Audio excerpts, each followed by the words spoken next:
Good morning, everyone, and welcome to Friday Live. My name is Ashley Hay. I'm a mixed media artist, and today I am super excited to have Jan O'Meara here with me in the studio. Now, if you have not seen Jan's artwork, you guys are in for a treat. Her work is absolutely amazing. So she does incredible wire work and she creates fantastic animal skins using Powertex. So I'm not going to tell you too much because I'm going to let Jan tell you all about it herself. So Jan, of course, is from Ginge's Wire Sculptures. Welcome to the studio, Jan. It is so wonderful to have you on here with us. So I'm super excited to be chatting with you today. Thanks, Ashley. Thanks for having me. Look, we can now see some of those incredible little creatures that you have in front of you there. So like I was just saying to everyone, I love your artwork. You just do amazing things. So I'm just going to pop you onto the big screen so that we can all get a better view of what it is you do. And so now we can see those wonderful numbats. Thank you. So tell us, Jan, so you came into the studio quite a few years ago now and came across Powertex and came in here. How long ago would that have been? I think it was back in 2017 and I did the triptych mixed media with you. And that was really exciting because the mediums that I was using wasn't quite cutting it for the textures that I wanted for my sculptures. Perfect. And I remember when you came in and before you even did the triptych, I remember having a chat to you and you said, oh, you know, I do wire sculptures and I'm looking for something where I can create skins. And I remember saying to you, you know, well, why don't you do the mixed media triptych because it's a great introduction to texture and just creating layers. Yeah. And then I know from there you just went away and you just experimented. So what sort of materials do you use when you're creating your skins? All of it's recycled. I try to have a low impact on the environment. So it's all recycled. Some things are made from old clothing. On these guys, it was old pair of shorts that I cut up. I use wool, anything I can get my hands on. That will give the effect that I need for the particular piece. Awesome. And so, of course, you did do a lot of experimentation, didn't you? I did. Some things work and it's just trial and error. But on the majority, anything that you can use with Powertex.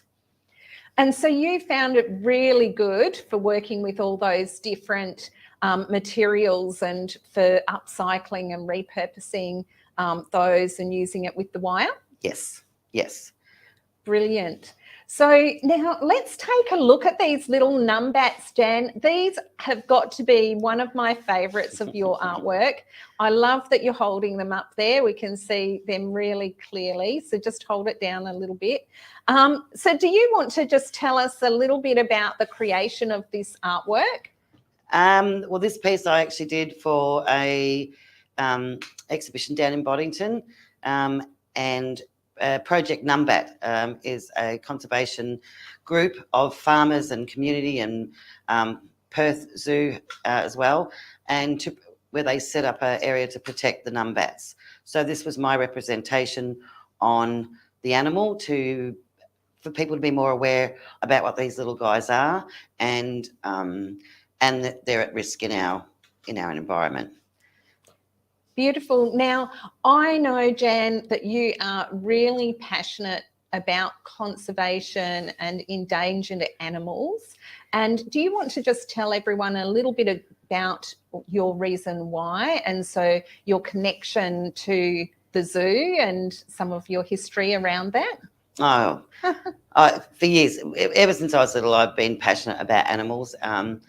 And I was fortunate enough to be and lucky enough to work at Hillsville Sanctuary in Victoria, where I was a zookeeper there for a very long time until I moved over here. Hang on a second, you were the zookeeper? My yes, goodness, I how was. exciting. So that was purely native animals, and worked with a lot of fantastic people in conservation and rehabbing injured wildlife. So it's always has been a passion, and so I don't do that anymore. And I just looked at ways of how I can still support, conservation and important issues that we have here. And so anything that I do, as such as the Numbats, that I will donate 10% of my artworks to Project Numbat, because they still need help there.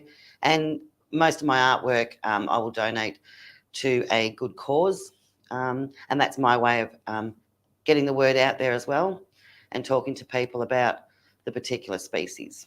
That's just absolutely brilliant, Jan. I just love it. And I love your passion around that. And of course, it's so relevant in our world today, isn't it, with climate change and with all our little Australian wildlife being threatened Yes. by the environmental changes in our world. Yeah. So it's very, very relevant, very real. And I love the fact that you donate 10% of your artwork sales to conservation and endangered animals and different groups. So I know that when you create something, you actually create specifically to that conservational group. So like, for instance, you're saying that with Cloud, the proceeds from that piece will actually go to Project Numbat, Yes. 10% of the sales. So Yes. yeah, absolutely incredible. Now we have got a few people on with us, so they're just saying hello, and Robin's actually saying, oh my goodness, those Numbats are amazing. Thank you, So Robin. please, if you are here with us, please pop in, say hello, ask Jan any questions while you've got her on here. And if you're watching the replay, just be sure to say #replay, and we will make sure we answer any of your questions. So Jan, just moving on to that other wonderful piece that we can see behind you there. Now this is an African painted dog, or African hunting dog. That's correct. He is absolutely incredible. He is just gorgeous. Thank you. So did you want to tell us a little bit about him and maybe how you created the skins, what you've used on him? Okay, so he was basically started off as wire, and after meeting Ashley and doing the triptych, that's where I was getting the colours and how I could use the colours on him. So I could never get the texture of the fluffiness that some animals need, and this wool that Ashley had, which was great, that I could stretch over his face and down his legs and his tail to give that fur look. And this is a recycled piece of leather on that, and then I just applied the Powertex to that, which sort of hardened everything up, and he's waterproof and he can live outside if need be. So it was a fantastic tool for me to get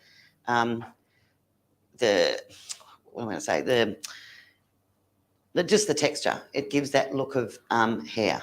Yeah, and I love the way that you've actually got, some of the Powertex on his tail. People can't really see that in the shot, but you actually add Powertex to the wire as well, don't you? Yes.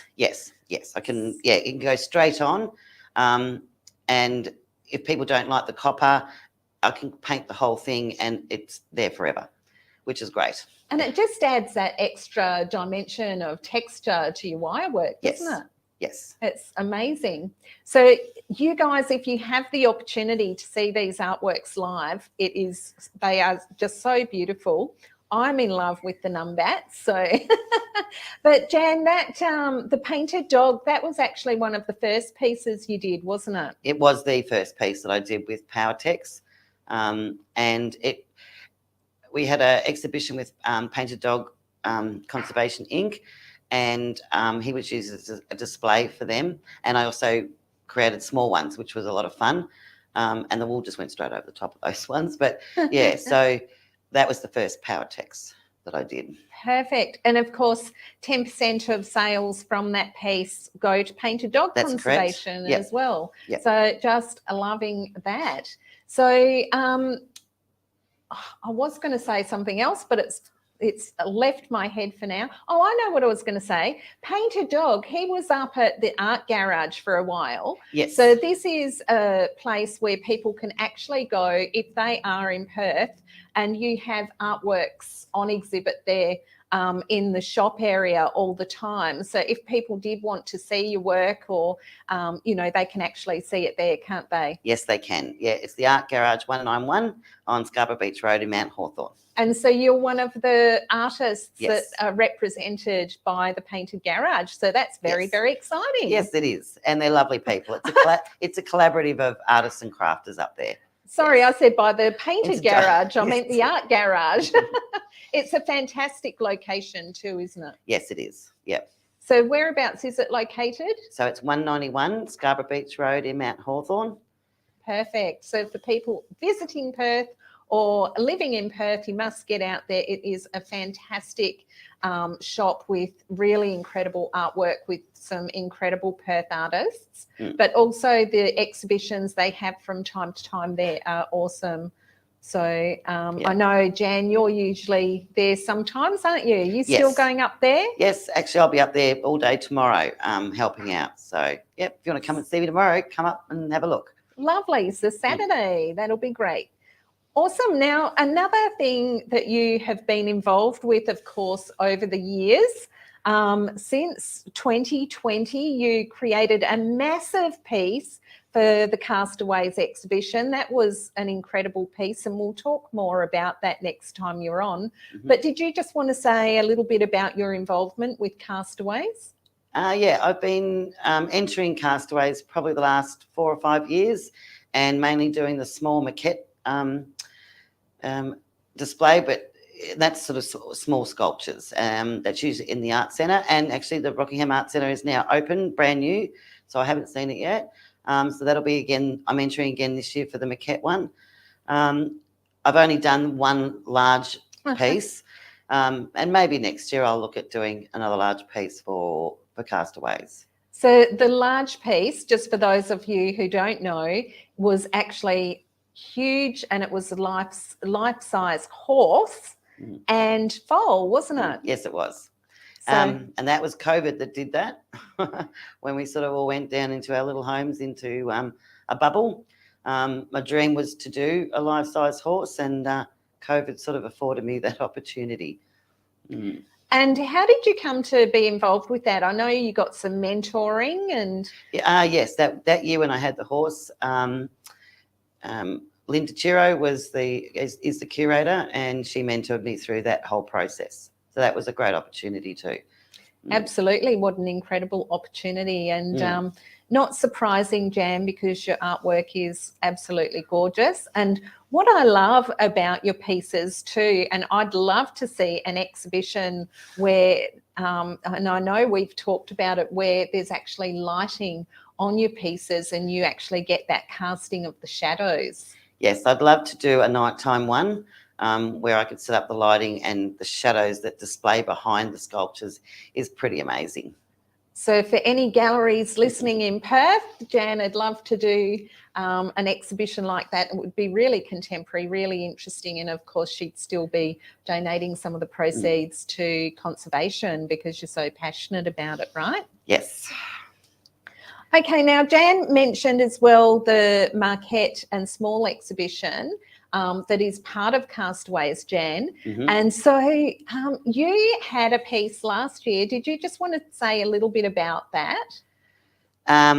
Yes, that piece, I decided to go out on a bit of a limb, and it was a beautiful heron, but I filled that full of rubbish, and it was sort of depicting, you know, how our oceans are. And I suppose as an artist, after all these years, I felt that I was confident enough to do sort of a bit of a protest piece. So that was a bit of a journey for me as well. Brilliant. And now I know you've entered another piece in this year, and you're just waiting to hear whether it's successful as a finalist for this year's closing exhibition. dates in another week or two for July. Yeah. Woohoo! Very exciting. And when is Castaways happening this year? So you put me on the spot there because I don't know the date. I've forgotten the date. Usually around October. Yep. Perfect. And it's such a great event because all the sculptures, of course, go down onto the beach and they're located around the place. Yes. And then as well as that, you've got this small exhibition that runs at the same time as the major Castaways Art Awards. So, yeah, very exciting. Yeah. Now, you've more recently had another very exciting opportunity where For the Animals invited you to actually exhibit your work in an exhibition that they curated, which was super exciting because I believe you were exhibiting alongside people like Picasso. Yeah, Tell us a bit about that. That was a bit surreal. I was asked to make an elephant, sort of a baby elephant size, which is an elephant in where he had he's got a prosthetic leg. So they have to change it all the time. He's quite amazing. His name's Chook.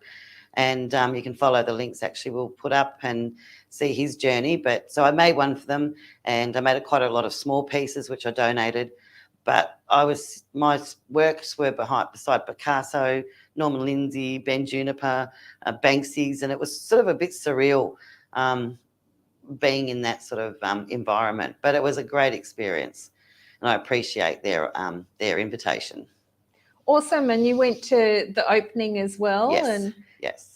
Did you do a little bit of a talk that evening, or were you just there? Just there to enjoy the night. But met a lot of lovely people. Excellent. And I know you had your horses there. I did. And they would have looked spectacular in that setting. They would have been quite a centrepiece for the exhibition. Yes, they were.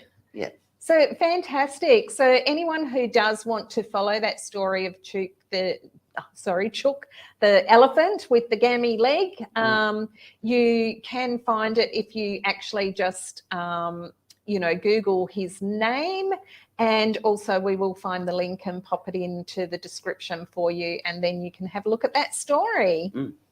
Well, Jen, thank you so much for sharing some of that with us. I'll just quickly check and see if there's any questions. So Robin's just asking, where do you get your wire from, and is that all recycled as well?